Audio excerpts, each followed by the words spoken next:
우리 앞뒤 여러분 인사하실까요? 사랑합니다. 축복합니다. 다시 한번 주의 이름으로 사랑하고 축복합니다. 자, 우리가 읽은 이 마태복음 6장은요, 우리가 산상수훈의 가운데 있는 장인데요. 우리가 지난 주제가 기도장이다라고 제가 말씀을 드렸죠. 우리 성도의 삶이 어떤 삶을 살아가야 될 것인가, 이것이 산상수훈의 내용이다라고 한다면 그 내용의 가장 중심, 가장 꽃은요, 사실은 기도입니다. 여러분, 성도의 신앙생활의 가장 꽃과 가장 중심, 잃어서는 안 되는 것, 다른 어떤 것도 물론 중요합니다. 근데 중요한 가운데에 예수님께서 우리에게 가르쳐 주신 산상수훈의 가장 중심은 바로 기도입니다. 우리가 이 기도의 습관을 들이고 기도를 통해 우리의 신앙이 자라가고 기도를 통해서 우리가 하나님께 더 가까이 나가는 문을 열 수가 있기 때문입니다. 그러기에 사랑하는 성도 여러분, 이 기도를 우리가 놓지 않고 나가는 우리가 되기를 저는 간절히 소원을 드립니다. 여러분, 기도의 자리를 꼭 지키시기 바랍니다. 기도의 시간을 가능하면 좀 늘리십시오. 10분, 15분 했던 기도 시간이 30분이 되고 1시간이 되어지기를 저는 간절히 소망합니다.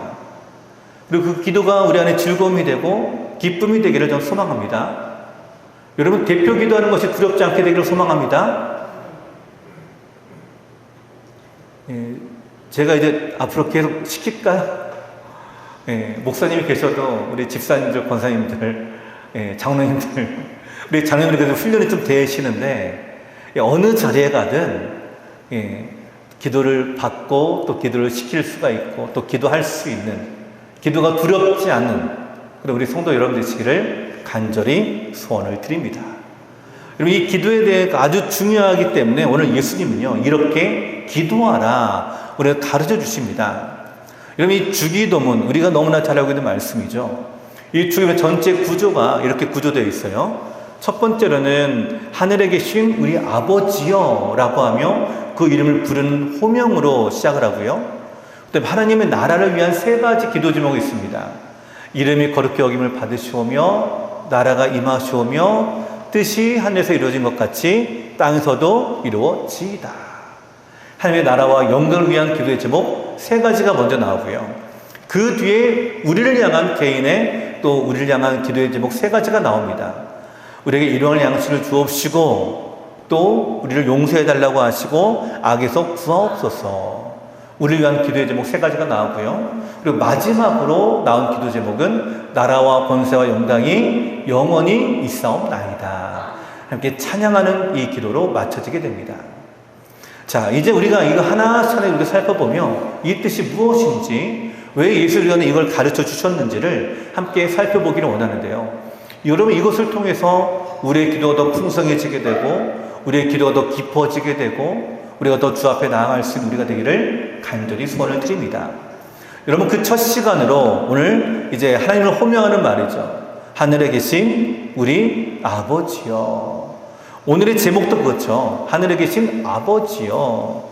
우리가 이렇게 부르게 되는데, 자, 이 말씀의 뜻이 무엇인가? 우리 두 가지를 함께 살펴보고자 합니다. 자, 그 첫 번째는 이 내용을 통해서 우리가 깨닫게 되는 것은 우리의 기도는요, 아버지께 드리는 기도다라는 것을 우리 가운데 말씀하고 계십니다.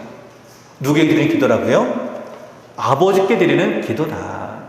자, 오늘 본문 9절 말씀 같이 읽어보실까요? 9절 함께 읽겠습니다. 시작. 그러므로 너희는 이렇게 기도하라. 하늘에 계신 우리 아버지여, 이름이 거룩히 여김을 받으시오며. 아멘. 자, 하늘에 계신 우리 아버지여 라고 기도를 처음으로 시작하게 됩니다.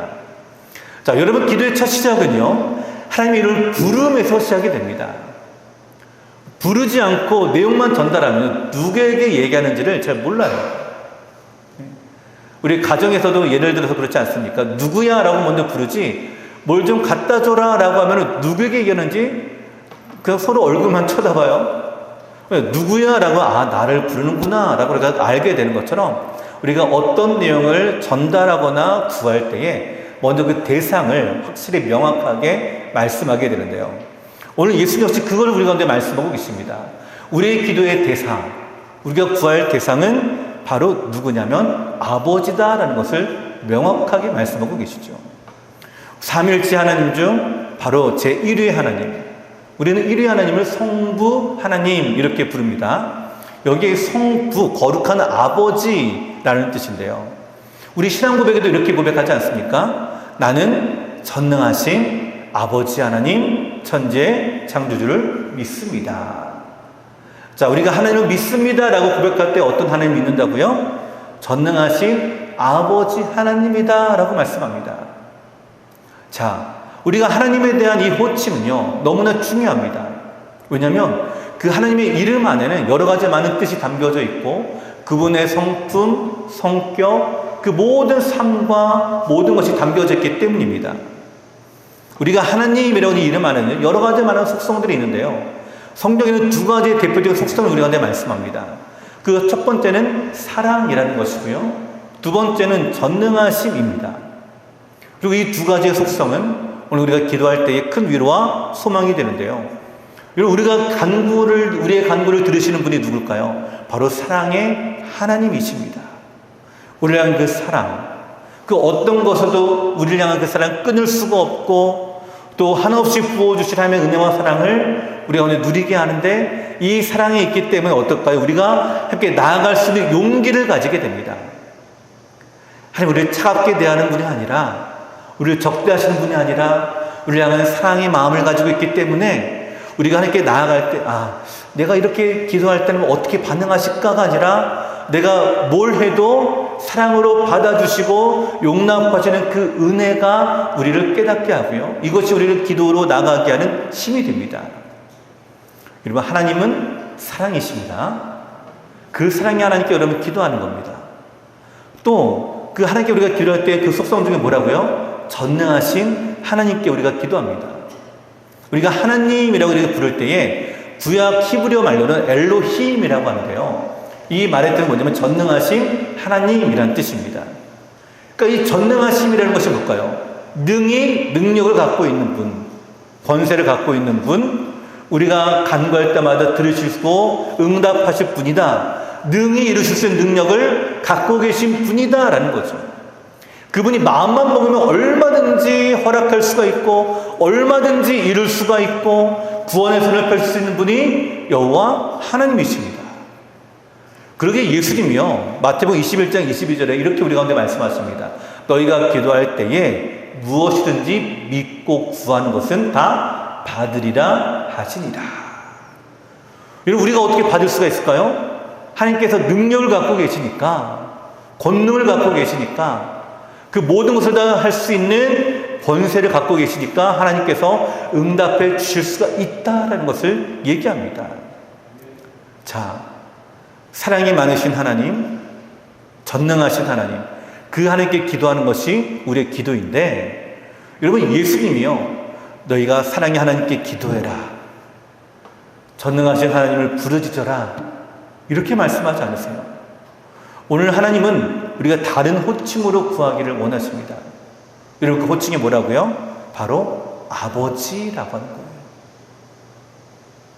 우리가 흔히 생각할 때에 그 이름에 권세가 있고 능력이 있으니까 그 이름을 우리가 부르면서 그 이름대로 전능하신 하나님, 사랑의 하나님, 우리가 이렇게 부를 수가 있는데, 하나님은요, 우리에게 그렇게 부르지 말고 뭐라고 부르라고요? 아버지라고 부르라고 합니다. 아버지. 여러분, 아버지라고 할 때 아버지에 대한 느낌이 어떤 느낌이세요? 각자가 받으신 아버지에 대한 느낌이 다 다르시니까 그 감정, 또 그 이미지가 다 다르실 텐데요. 예수님 당시의 가정은요, 가부장 중심의 가정이었습니다.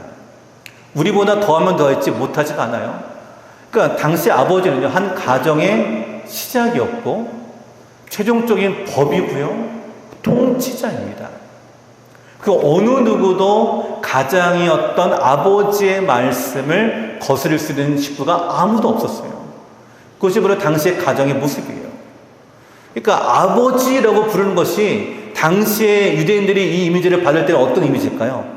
나의 가장으로 나를 이끌어 주시고 나를 다스리시고 내 모든 것들을 다 주관하시는 분이다라고 의미가 여겨지지 않습니까? 여러분, 근데 여기에 더해서 현대 사회에서는요, 아버지라고 하는 이미지에 자녀를 사랑하는 따뜻한 이미지가 더해주고 있는 것을 우리가 보게 되죠. 여러분, 우리가 이 가부장적인 제도에서 아버지에 대한 이미지가 사실 차갑고 냉랭하고 또 때로는 거리가 있기도 하고 대하기가 어렵고, 그리고 우리가 그렇게 어려운데 우리가 말을 건넬 수가 있을까? 구할 수가 있을까? 라고 생각이 들 수도 있죠. 여러분, 혹시 그런 배경에서 자라고 있지는 않았습니까? 혹시 그런 아버지가 되고 있지는 않습니까? 가정에서 내가 보았던 아버지의 모습을요, 사실 그대로 이어져 나가서 우리도 모르게 그 모습이 드러나더라고요. 근데 오늘 하나님께서 우리 가운데 말씀하십니다. 그럼에도 불구하고 뭐라고 부르라고요? 아버지라고 부르라라고 얘기합니다. 또 이 아버지라고는 이 말이요, 너무나 우리 가운데 주는 의미가 상당히 크다라는 생각이 듭니다. 왜냐하면 아버지 겉으로 드러나는 모습은 어떨지 몰라도 그 속 마음은 너무나 사랑이 깊고 또 우리를 향한 너무나 놀라운 마음들이 너무나 크기 때문입니다. 마태복음 7장 11절에 이렇게 말씀하시죠. 예수님이 너희가 악한 자라도 좋은 것으로 자식에게 줄 줄 알거든 하물며 하늘에 계신 너희 아버지께서 구하는 자에게 좋은 것을 주시지 않겠느냐. 여러분, 이 말씀 많이 들어보셨죠? 어느 부모가요, 자녀에게 나쁜 것을 주는 부모는 사실 없습니다. 이왕이면 좋은 거, 나는 안 먹어도 이왕이면 아들에게, 딸에게, 내가 누리지 못해도 내가 주는 거예요. 누가 그러더라고요. 남편에게 하는 것은 아까운데 자녀에게 하는 것은 아깝지가 않더라. 네. 자녀보다 남편을 더 사랑하시는 분이요. 네. 이럴 때 한 번씩 웃어주셔야 제가 네. 공감이 안 되시나 봐요. 네. 저희 집도 그래요, 사실은. 저희 집도 그래요. 두 자녀가 있으면 두 자녀가 우선이에요, 사실은. 근데 참 희한한 게 뭐냐면 그렇습니다. 나보다는 누구요? 내 자녀라는 거예요. 근데 이것이 부모의 마음입니다. 이왕이면은 우리 자녀가 좋은 것을 먹고, 이왕이면 우리 자녀가 더 좋은 것을 누리고, 이왕이면 나보다는 더 좋은 환경에서 자라기를 기대합니다. 이것이 부모의 마음이죠. 그리고 오늘 그 부모의 마음으로 우리 가운데 말씀하십니다. 나를 아버지라 부르라. 아버지가 되어서 너에게 가장 좋은 것을 주기를 내가 원한다라고 말씀하시는 거죠. 여러분, 그래서 우리가 믿음의 기도라고 말할 때 이 믿음이라고 하는 것이, 물론 우리가 구하면 주실 줄 믿는 믿음을 가지고 기도하는 것이 믿음의 기도입니다. 하지만 이 믿음 안에는 어떤 것이 포함되어 있느냐? 하나님이 나의 아버지라는 것을 믿는 거예요. 나랑 아무 상관없는 그 하나님이 아니라 내가 뭔가를 대가를 치러야만 나에게 응답해 주시는 남과 같은 관계가 아니라 그 어떤 조건이 없다 할지라도 나에게 가장 좋은 것을 줄 줄 믿는 아버지라고 하는 이 관계를 내가 믿고 기도하는 것. 여러분, 이것이 믿음의 기도입니다.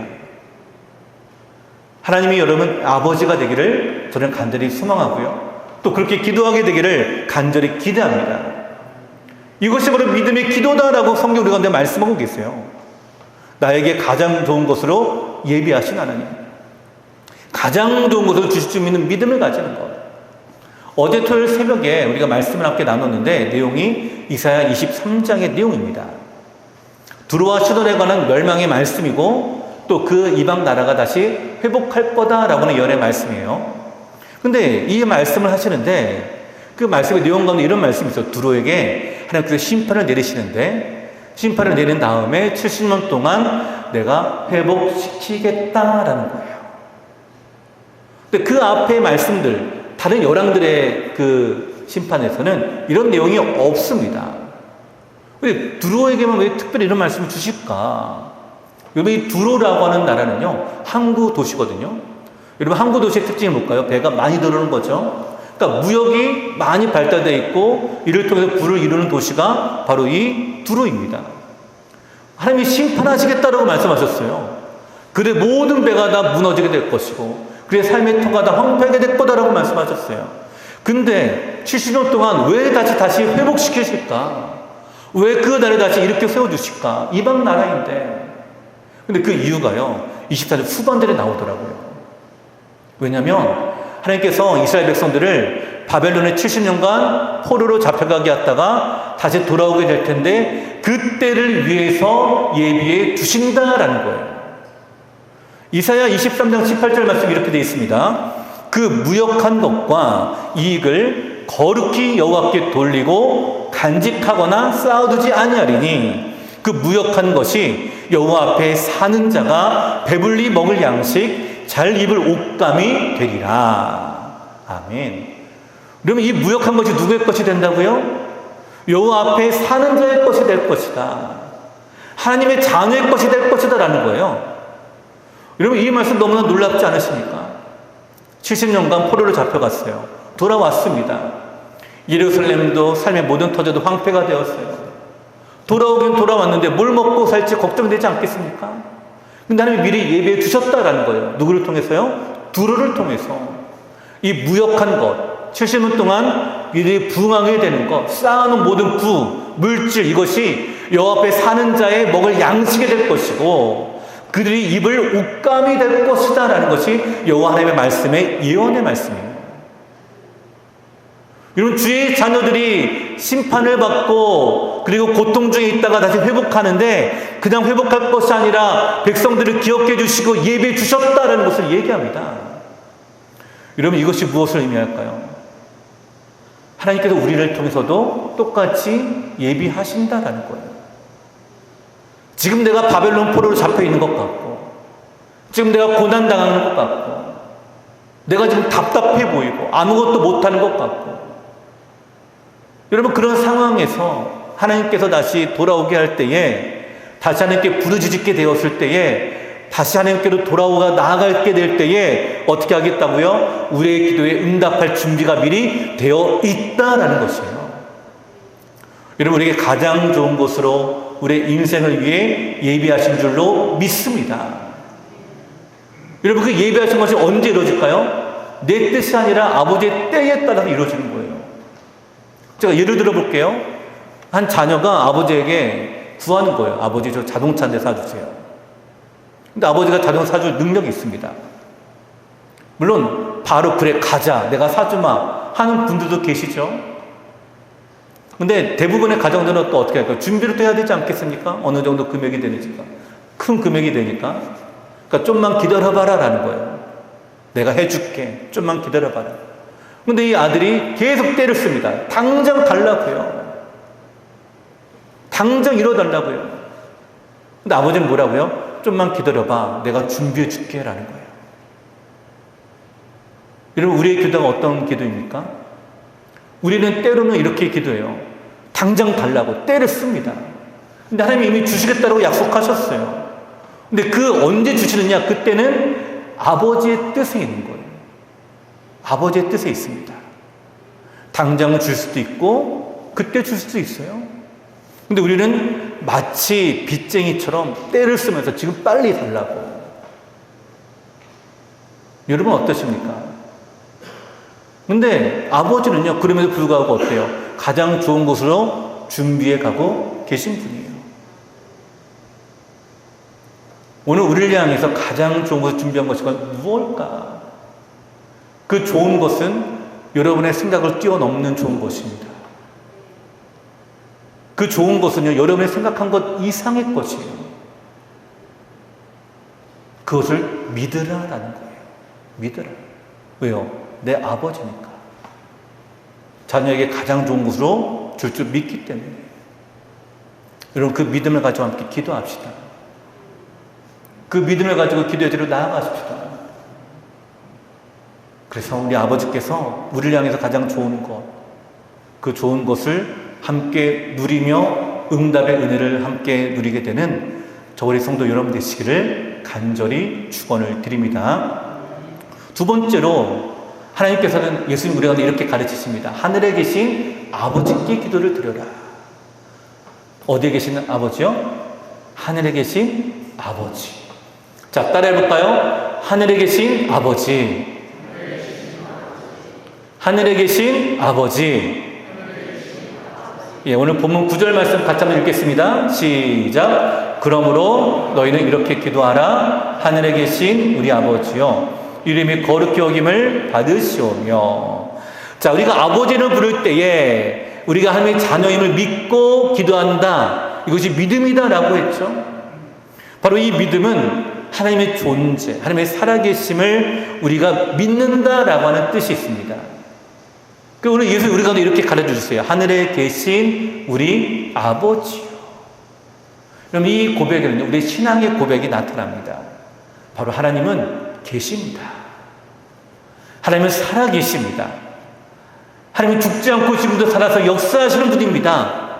바로 하나님의 존재를 믿는 거죠.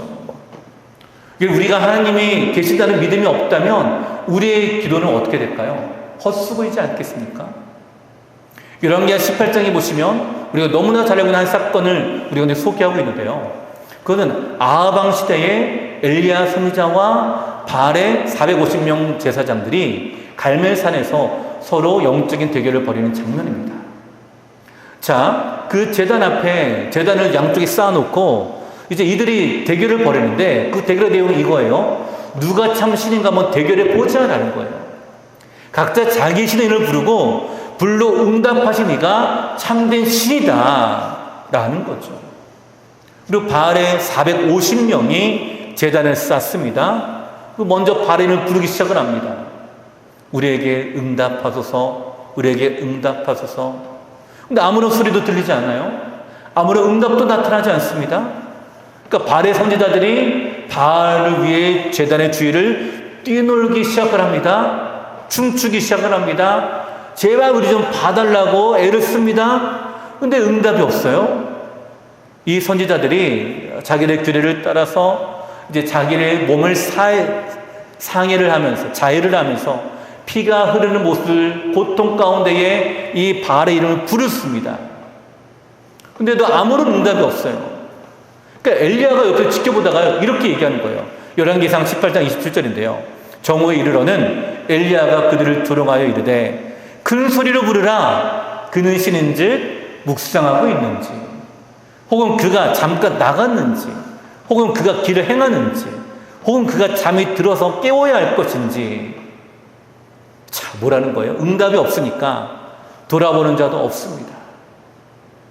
제가 여기서 한 가지 질문을 드릴게요. 이 바알의 450명이 바알을 부르는 것, 이것이 여러분 기도일까요? 아닐까요?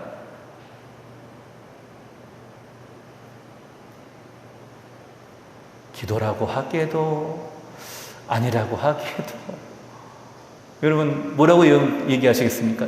기도일까요? 아닐까요? 네, 아니라고요? 기도가 맞아요. 사실은 기도예요. 근데 누구에게 기도하는 거예요? 바알에게 기도하는 거예요. 여러분 기도는요 구하는 거라고 했잖아요. 그러니까 지금 바알에게 구하는 거예요. 기도가 맞습니다. 기도가 맞기는 맞는데 누구에 대한 기도예요? 바알에게 대한 기도예요. 그럼 이 말씀의 의미를 여러분 분명히 깨달으셔야 돼요. 기도를 하긴 하는데 누구에게 기도를 하느냐? 기도를 하긴 하는데 누구에게 하느냐에 따라서 이게 응답이 있기도 하고 없기도 하더라라는 거예요. 여러분 바알에게 구하는데 바알이 이스라엘에 존재하나요? 존재하지 않습니다. 살아있지도 않습니다. 그러니 아무런 응답이 없는 거죠. 사실은 바알이 존재하지도 않아요. 사람이 만든 겁니다. 어떤 응답도 없습니다. 이제 엘리야의 차례가 됐죠. 엘리야는 이스라엘 백성을 다 불러 모읍니다. 그리고 제단을 다시 쌓아나갔어요. 송아지를 각을 잡아 제단 위에 올려놓고 그 위에 물을 4번이나 붓습니다. 이 대결의 핵심이 뭐예요? 하늘에서 불이 떨어지는 거라고 했잖아요. 여러분 젖어 있으면 불이 잘 붙지도 않습니다. 그런데 거기다 물을 붓는 거예요. 홍건하게. 그리고 하나님께 기도하죠. 열왕기상 18장 36절입니다. 저녁 소재 드릴 때에 이르러 선지자 엘리야가 나아가서 말하되 아브라함과 이삭과 이스라엘 하나님 여호와여, 주께서 이스라엘 중에서 하나님이신 것과 내가 주의 종인 것과 내가 주의 말씀대로 이 모든 일을 행한 것을 오늘 알게 하옵소서. 여호와여, 내게 응답하소서. 내게 응답하소서. 이 백성에게 주 여호와는 하나님이신 것과 주는 그들의 마음을 되돌이키심을 알게 하옵소서. 자, 여러분 여기에 똑같이 고백합니다. 바알의 선지자들도요, 내게 응답하소서, 내게 응답하소서라고 기도하고요, 엘리야도 똑같이 기도하죠. 내게 응답하소서, 내게 응답하소서.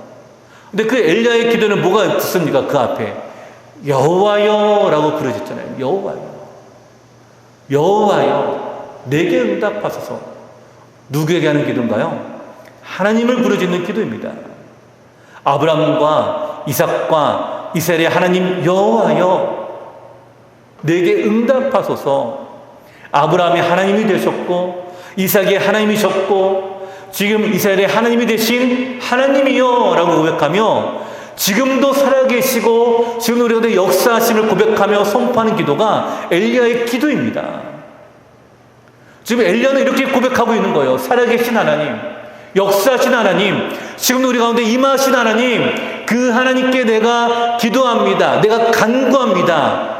주의 말씀대로 이루어질 것을 모든 사람들이 다 알게 하여 주옵소서. 내게 응답하소서. 이렇게 기도하는 엘리야에게 하나님은 어떻게 응답하실까요? 하늘에서 불이 내려 번제물을 사르고 그 주위에는 나무들, 돌들, 흙들, 젖어있는 모든 땅들까지 태우시며 그 불 가운데 임하신 모습을 우리 가운데 보여주십니다. 불가능을 가능하게 임재하시고 역사하신 주님의 임재죠. 자, 사랑하는 성도 여러분, 이 사건을 두고요, 엘리야를 향해 야고보 기자는 이렇게 기록합니다. 야고보 5장 17절에요. 엘리야는 우리와 성정이 같은 사람이로되 그가 비가 오지 않기를 간절히 기도한즉 3년 6개월 동안 땅에 비가 오지 아니하고 다시 기도하니 하늘에 비를 주고 땅이 열매를 맺었느니라. 자, 엘리야가 어떻다고요? 우리와 똑같은 성정을 가진 사람이다라고 얘기하는 거예요. 그가 어떤 특별한 사람이 아니었습니다. 그가 어떤 특별한 존재가 아니었어요. 그냥 우리와 똑같이 하나님의 살아계심을 믿었던 것 뿐이에요. 근데 그 가운데 하나님이 역사하신 거죠. 여러분, 기도할 때에 무엇이 중요할까요? 누구에게 기도하느냐, 이것이 중요합니다. 내가 누구에게 기도하느냐, 누구에게 기도에 따라 역사가 나타나기도 하고 응답이 없기도 합니다. 그리고 오늘 하늘에 계신 우리 아버지는 지금 살아서 우리 가운데 함께 하시고 역사하십니다. 우리의 기도에 응답해 주십니다. 제가 지난 화요일 저녁인데요, 우리 사모와 함께 이제 저녁에 한 8시 좀 못 돼서 이제 교회 와가지고 본당에서 이제 함께 기도하자라고 해서 왔거든요. 이제 함께 앞자리에 앉아서 이제 기도하는데 아마 옆에서 보면서 그랬던 것 같아요. 제 안에 있는 답답함들, 또 막혀 있는 것들을 옆에서 이제 느끼고 한번 기도하러 가자 하고 기도하러 왔습니다. 그러니까 앉아서 이제 기도하는데 역시나 제가 잘 안 되더라고요. 뭐가 원인이지? 뭐가 이유가 있지? 저 자신을 돌아보면서 기도하는데 잘 안 돼요. 그러니까 옆에서 이제 제 손을 잡아주고 같이 기도했습니다. 자, 기도하면서 이제 점점 제 마음이 조금씩 이렇게 막 풀어지는 것이 느껴지는데, 옆에서 이제 저에게 물어보더라고요. 기도 제목이 뭐냐고. 당신 지금 기도 제목이 뭐야? 라고 물어보는 거예요. 근데 제가 그때 제 마음속에 내가 기도해야 될 때 여러 가지 많은 기도 제목들이 스치듯이 막 지나가는 거예요. 여러 가지 많은 기도 제목들 많이 있지 않겠습니까? 근데 제가 거기서 뭐라고 얘기하냐면 이렇게 얘기하는 거예요. 하늘에 계신 우리 아버지요, 이름이 거룩히 여김을 받으시오며 나라가 임하시오며 뜻이 하늘에서 이루어진 것 같이 땅에서도 이루어지이다. 저도 모르게 이 기도 제목을 제가 고백을 하면서 내 기도 제목은 주기도다, 이렇게 고백하는데요, 이 고백하는데 제 마음에 큰 울림이 막 일어나는 거예요. 하늘에 계신 우리 아버지요, 하늘에 계신 우리 아버지요, 제가 이 고백을 드리는데 제 머릿속에 이 한 문장으로 제 마음 머릿속에 가득 찼습니다. 하늘에 계신 우리 아버지요. 하늘에 계신 우리 아버지요. 아, 그렇구나. 하나님이 저 멀리 하늘에 계셔서 나와 동떨어져 있는 분이 아니라 저 멀리 계신 분이 아니라 어디든 계시는구나. 여러분 지구상 어디든지요. 눈을 들면 뭐가 보일까요? 하늘이 보입니다. 낮에는 파란 하늘이 보이고 밤에는 별빛이 가득한 밤하늘이 보입니다. 어디에 있든지 눈만 들면 하늘이 보이는 거예요. 그러니까 여러분 하늘에 계신 아버지라는 이 뜻은 뭐냐면 이런 뜻이에요. 저 멀리 하늘에서 우리의 기도를 들으시고 그래 내가 응답해 줄게 라는 것이 아니라 내가 언제든지 내가 눈을 들면 보이는 하늘, 내가 언제든지 내 마음에 눈을 들어서 하늘만 바라보면은 바로 눈에 보이는 그 하늘과 같이 하나님은 내가 어디에 있든지 나와 함께하고 계시는구나 라는 거예요. 어디에 있든지 우리 눈에 보여주시는 분이세요. 여러분 지구상의 그 어디에서도 하늘은 보이지 않는 곳이 없습니다. 그렇죠? 마찬가지예요. 오늘 우리 하나님은요 여러분의 삶 속에 어느 곳에는 계시고 어느 곳에 보이지 않는 그런 분이 아니라 늘 함께 하시는 분이시고 언제든지 존재하고 계신 분이세요. 여러분 새벽마다 나와서 기도할 때에 그 자리에 함께하고 계신 분입니다. 내가 혼자 기도할 때에도 그 가운데 함께하고 계십니다. 우리와 함께 모여 기도할 때에도 계십니다. 우리가 그 하나님께 기도하는 것이 바로 기도예요. 여러분 너무나 놀랍지 않으십니까? 하늘에 계신 아버지께 내가 기도하는 거구나. 여러분 그 하늘에 계신 어디든 계시기에 내가 언제든지 기도할 수가 있고 언제든지 내가 부르짖을 수 있고 언제든지 주 앞에 나아갈 수 있는 이 은혜의 자리에 함께 나가기를 간절히 소원을 드립니다. 미국 매사추세츠주의 출신의 보스턴 마라톤의 아이콘이자 전설로 불리우는 분들이 계십니다. 이름이 딕 호이트라고 하는 분인데요. 이분의 아들은 릭 호이트라고 하는 분이에요. 이 두 부자를 합해서 팀 호이트라고 부르는데요. 이 아버지 딕 호이트가 쓴 나는 아버지입니다 라는 책이 우리나라에도 번역이 되어 출간이 되어 있습니다. 근데 이 아들이 아주 특이해요. 태어날 때부터 병원에서 의료사고가 되어서 뇌성마비와 전신마비 장애를 가지게 됩니다. 의사는 권면합니다. 식물인간이 될 수 있기 때문에 특수기관에 맡기라. 근데 이 아버지가 거절합니다. 그리고 집으로 데려와서 양육을 해요. 움직일 수도 없고 의사소통도 불가능하고 그냥 어떻게 될까요? 애를 먹겠죠. 다행히 컴퓨터를 통해서 이제 간단한 의사소통이 가능하게 되었는데 어느 날 이 아이가 아버지에게 이렇게 말합니다. 아빠, 달리고 싶어요. 불가능한 일이죠.